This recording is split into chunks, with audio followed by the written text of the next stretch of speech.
now behind us, the country must now look to repair the scars of war. Many workmen and tradesmen have been put to the task. Even children are lending a hand where possible. And it's not just those from our shores who are mucking in. Many from distant lands are making the journey to Britain to do their bit for post-war Britain. The government, keen to head into a better and brighter second half of the 20th century, are turning to the planners and engineers to plan and design Britain's future. From the towns and cities to the infrastructure that keeps the economy moving. Here we see some engineers looking over plans for a new goods yard office. And look, we see some planners mapping out works to a terminus station. With these hard-working and illustrious professionals, who knows what the future may hold? Hi, welcome to another episode of Gosport Junction. Today we're going to take another look at the layout, how far we've got, or how far I've got. It has been an interesting few weeks, actually. I've been very enthusiastic, and pretty much all my hobby time has been dedicated to the layout and getting those card mock-ups that I showed you last episode. Really sort of getting on and making more of those. So today we'll be looking at how far I've got on that, and hopefully you'll start to be as impressed as I am, which is, I'm pleased to see it starting to come to life and starting to see the layout and the potential it has. So we'll be doing that. Now, last episode I mentioned that living arrangements weren't as ideal as I would like, but over the last week we've had some interesting news, which is that my sister and my nephew have found somewhere else and they're going to be moving out. So this is great news in terms of the layout. I should have some space in the coming weeks to actually start to basically make the baseboard and get it into the space. And then it's going to be a case of picking up track, building the actual buildings, and really going for it. But I'm still keen to make sure I've got a really good plan in place, so that I know what I'm doing and what to expect before I actually start the layout itself. So we will get onto that a bit more. Now, talking of planning, I have been meticulously planning. I say meticulous for me. I used to, with many projects in the past, I would just sort of dive straight in and hope for the best, because I thought I knew what I was doing. I've learned very quickly from those experiences that actually it doesn't always go according to plan, and what you think was a good idea doesn't necessarily always turn out as a good plan. So I've decided to, I got a sketch pad, it's one of the squared sketch pads, and I've been basically drawing all of the buildings that I'm going to have on the layout in here with all the dimensions, what it's going to look like, various things like that. And the whole idea of that is that when it comes to then scratch building it with the plastic card, I can come back to the drawings and I can say, right, this is supposed to be there, this is the dimensions, rather than doing these measurements with the card and then all of a sudden finding, oh, hang on, I don't remember what they were, and the cards are not quite been cut to the right sizes, and therefore the measurements, all those problems. Anyway, that's hopefully going to set me straight when it comes to scratch building these buildings.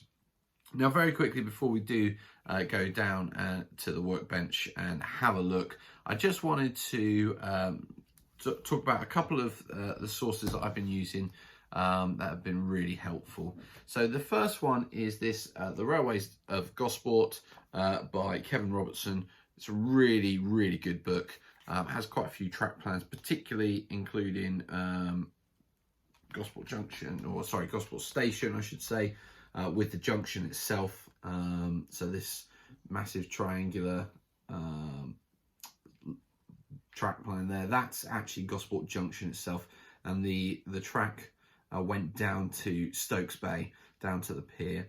The station is just here, and this leads up towards Fareham.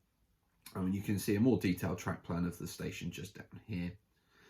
So that's one book that I found really helpful.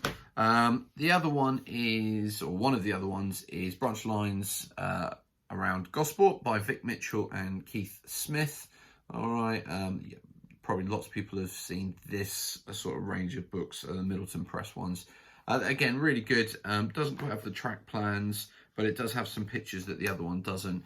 And I've also found that there is some really good, I think somebody set up a really good website with over 1,000 pictures of the Gosport branch line, sort of stretching from Fareham right through to Gosport itself, and all the various branch lines that come off of that branch line. So yeah, some really good sources out there, and if you are looking for a particular branch line or a particular part of a line, do have a Google search, because you'll find all sorts out there. But anyway, that's enough of me waffling.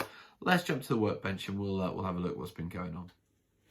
And welcome back. And we are what I'm using as the workbench these days, my dining room table. So what I've got on the table here is a 6mm MDF board, which measures 4 foot by 2 foot. Now, I have no intention of using MDF. Just before anybody starts to hit that panic button, I have seen plenty of videos where people have talked about MDF, ultimately long-term warping and things like that. I therefore won't be using it. I will be using ply, but this is the only sheet of wood that I've got in the house that it measures 2 foot width wise, and that's the important bit, because if you remember back to the last episode, I mentioned that the debate was between doing a 1.5 foot board width wise, which is what I've got currently sat in the garage in ply, but I was a bit concerned it wasn't going to fit, and so I was thinking that the best bet would be to try a 2 foot width. Now I've done that, and as you can see from the buildings just over in the left hand side here, these are right on that edge of the board, and so it's really shown me that actually the 2 foot width is probably going to be my best bet. Now, just from this angle, you can also see that I've chosen to play around with some angles. So the station itself is actually at an angle. It's not a trick of the camera. It really does. There is a short distance between the platform and the board edge down here, and a much larger distance up here. And the reason I've done that is for a couple of reasons. I'm very concerned. I do apologise about the camera. My tripod is not the best, and I am hoping to get a new one shortly.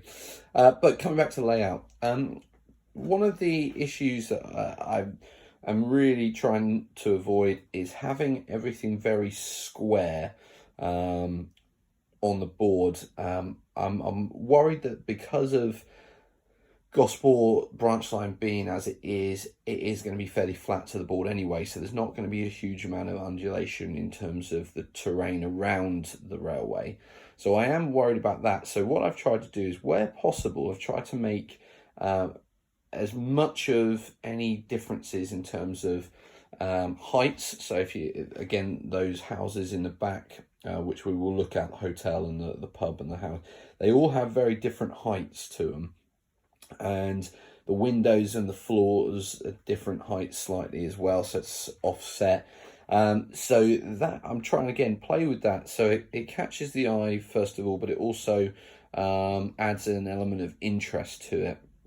And with the station itself, with this very long platform, and the building itself being very square or rectangular, what I wanted to do was not have it sort of parallel with the edge of the board. So I put it off at a slight angle, with the plan that the track will then sort of curve away from its sort of trajectory course as it sits at the moment. So just to explain what I've done so far, I built the platforms, one side being wider than the other, in fact double the width of the other platform. This platform here is the goods platform, and this one is the main passenger platform over here, with the station building along here, and then this little building here is the station master's house. Now my plan will be probably to cut some of this away and just have it as a raised area. There will be a fence coming from the station master's lean-to shed here, which will come along, so it will make the platform far less wide, and also give an element of privacy to the garden area behind, which will be attached to the station master's house. You might also look at it and think, well, hang on, there's obviously a drop-off between the platform and the board. And part of the reason I've done this is that the station building itself sits at platform level. So my plan will be that coming from the main entrance just down here, it'll actually, I'll increase the gradient, or I'll have a gradient that will work up to the level of the platform, in terms of a bit of a road. Of course, the road itself I will be putting a material on top of the board to represent the road, but also the pavement. So everything will be sat up a little bit higher anyway, but there will be a gradual incline up to the car parking area in front of the station just here. Okay, and so by the time you've got out the front of the building here, you'll be level with the platform, and actually just probably a little bit in front as well. And again, with that platform, and we'll go down that end and have a look at it shortly, but what I will be doing is, again, cutting away some of that platform so it's not as wide. But in terms of building these card mock-ups, I just thought, let's make it very easy shapes to build so it's quick. So that's where we're at the moment with that. In terms of the 3 bits of card in between the 2 platforms, what I've done is create these spaces. And the spaces, what I've done is I've measured out the distance between the platform and the tracks, and then the tracks and the other tracks, because there will be 3 tracks running through there. And we will go have a closer look at that in just a moment. But just to let you know, I wanted to, without sitting pieces of track, and I've only got 2 bits of flexi track, I wanted to have a way of keeping the distance between the 2 platforms equal, so that I could work out the positions. So I think what we'll do now is I'm going to jump over to just holding the camera, and we'll walk around the board, and I'll just point you to some interesting bits that I want to draw your attention to. So back in a flash. Okay, and we're back. So just to give you a closer up view, this is the station master's house with his lean-to shed. And as I said, we'll have gardens just out in this area as well, possibly down here a little bit as well.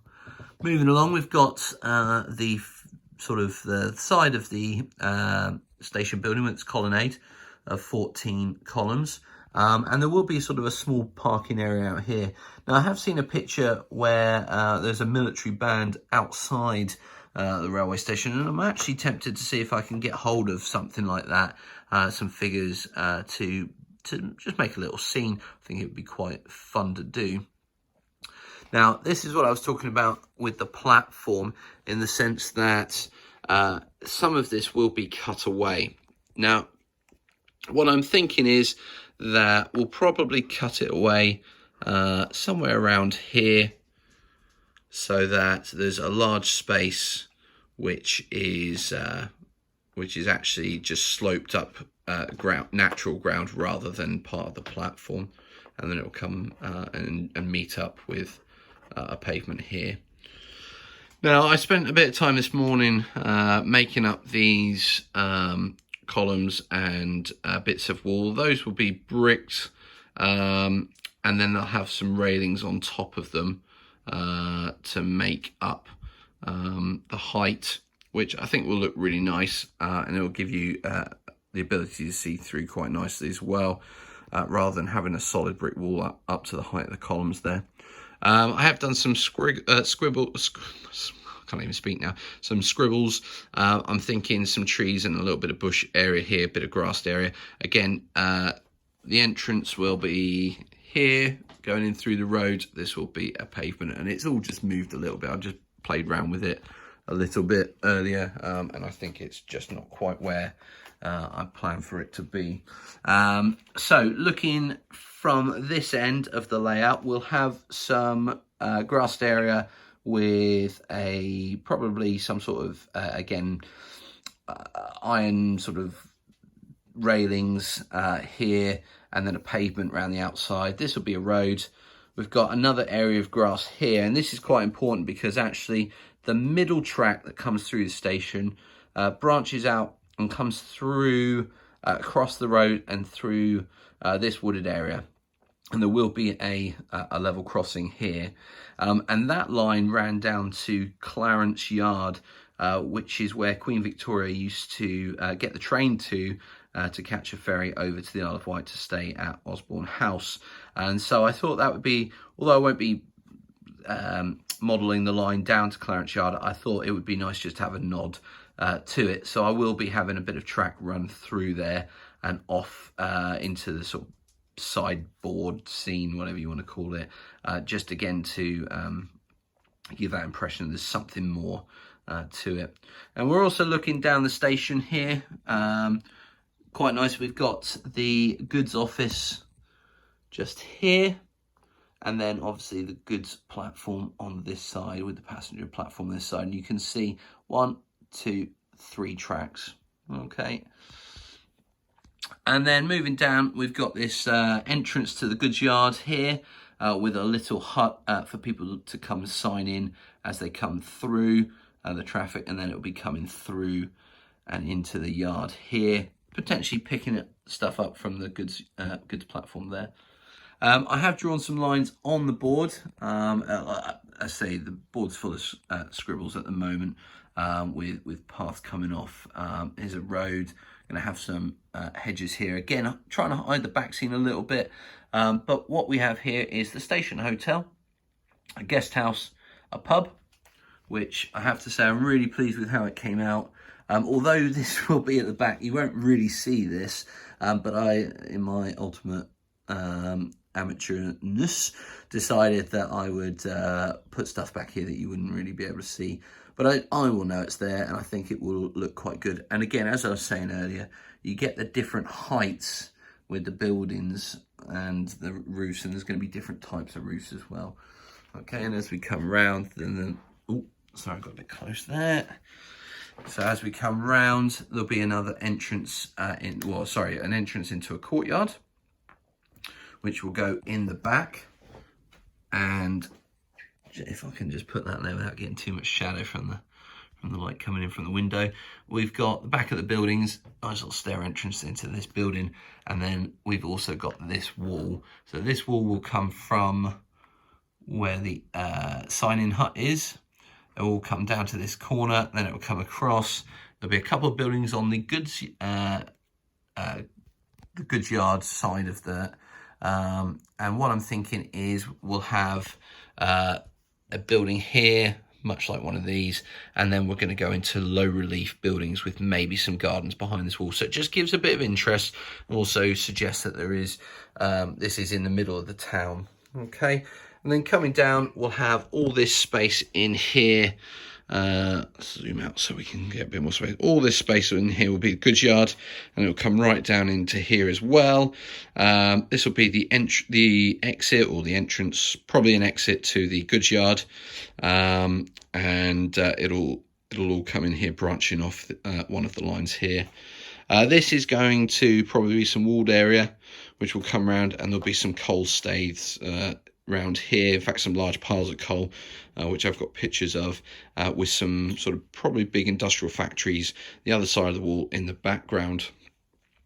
Moving along, I think I'm going to have a siding at the end of the platform here, and then pretty much around here you'll have the signal box, and this will all fit on the 5-foot board. We'll also have there'll be a footbridge further down, and the engine shed will be further down as well. And then there'll be some other things like roads with terrace houses in the background as well. So I think by moving all the line to the front of the board, as it were, and we're standing at the back at the moment, I can keep the track in the foreground as we come off, and it'll give me a lot of space at the back for scenic work, and really to paint the picture. my plan is, as it goes around the layout, I'll move the position of the track so it can move back into the background and have more scenic work at the front. But again, it will just keep the interest going as it goes around. It's not in the same position. It's not dead center in the board as it all the way around, or it's not all, at the front all the way around. It'll move, and hopefully that will give what is a fairly simple track plan a little bit more interest. So that's the plans at the moment. Again, I'll just give you a quick walk around. I'm really excited. I wish I had a 5-foot board to add where the signal box will be, and then at the moment, the way it's measuring up, I just get the feeling we're probably going to have the engine shed on the second 5-foot board, where Gosport Junction will also be. So that might give me a bit of an advantage, but that's how it's squaring up at the moment. And I may well have a go building the rest of the wall and adding some low relief. Oh, sorry about the finger at the top of the screen. I might add in the extra walls and add in the low relief buildings so I can see what it's going to look like, and I'll have an idea as to how it's looking. But yeah, that's the plan at the moment. So let's go back over to we'll take us away from the workbench, and then I'll just have a few thoughts in closing. So see you in a second. And welcome back. So I'd like to, I guess, a few thoughts in closing. I'm really enjoying just what I'm doing at the moment in terms of the planning. It feels like I'm making progress on the layout without actually having built it yet. It is probably going to take a week or two at least to, it's a week until my sister moves, and then after that, it's probably going to take us a couple of weeks to get things as we want them, in terms of furniture where we want, belongings where we want, because we're going to be able to spread out in the house a little bit more. So I can't guarantee that my next layout update will be in a month's time. It might be, it might not be. Hopefully I'll still keep going with the card mock-up, so maybe I'll have those low relief buildings and the walls and the extra industrial buildings done, and I'll be able to show you that in a month's time. But my plan, I don't know, I can't remember if I said this at the start, but my plan very much with the layout is that, or in terms of the channel, is that I'm doing this for me. The purpose of doing it on YouTube is not to get millions of subscribers and become, retire from it. It's more to give me something to look back on so that I know what I've done. It also gives me the ability to show you guys the journey that I'm going on to do this. Hopefully it's going to inspire some people. There is becoming more and more engaged layouts out there on YouTube, but I thought it wouldn't hurt to have another one, so that hence one of the reasons I created Gosport Junction. And I will. The plan is very much to put layout updates or videos out there when I've got something to show you. So if I haven't made much progress because time's been very short, I probably won't have a video out. But if I've been getting lots done and I'm feeling the enthusiasm and I can get a few videos done and actually have some good content in, then I'll video those and get those out to you. I hope you liked the intro from last month's update, the last episode. Just to give you a quick sort of idea what that's all about, I very much wanted to create a intro that set the scene for the layout. Everard Junction is one that does this very well. He has some intros to his videos which has a bit of 80s music and it has a real 80s feel to it. Even his logo, Everard Junction, looks very 80s. It places you in the era that he's modelling without him having to saying or holding up a board, this is 1980s railway. So I thought, let's do something similar. And for me, late 1940s or even any of the 40s into the 1950s, early 1950s, to me, what came to my mind was Pathé News and the kind of newsreels. So I thought, what if I created a newsreel to start off the episode? So I will continue to do that as long as I've got some ideas for it. I really enjoy them. Obviously, I couldn't use Pathé because that's a copyrighted name. So my mind automatically jumped to the French policeman from Hello Hello and how he gets his vowels mixed up. So I thought, instead of Pathé, let's go for Pithé. So we have the Pithé newsreel. And it changed the logo a little bit, and hopefully it's just a little bit of something fun that sets the scene and gives you all something to laugh at, I suppose, or enjoy. And hopefully once the layout is built and we start to get more and more done on it, then I can start to use actual footage recorded on the layout, which we can then use for those newsreels. Once again, inspired by other Engage layouts, particularly Michael from Chanwell. He's fantastic layout, and he did this great video. You really go check it out if you haven't already. It's like a tourist board video, again 1980s sort of style, but he goes through Chanwell and all the different areas and bits for, as a tourist board promotional video, but it's got a bit tongue-in-cheek in there. It's just really funny, but it's also really well done, and it gives you the feeling of the period. So yeah, go check that out. There's a bunch of other ones. I will try to drop in some other ones as I go through the various episodes. And so Chanwell's mine today, as well as Everard Junction, which is a double O. Chanwell's an Engage. Stephen at Elvenholme is also a good one as well, so check him out. And also check out John at Exhaven Harbour as well. So I'm going to bring it all to a wrap because I've been waffling on now for a while. Do take care, stay safe, and I'll see you in another episode of Gosport Junction. Take care.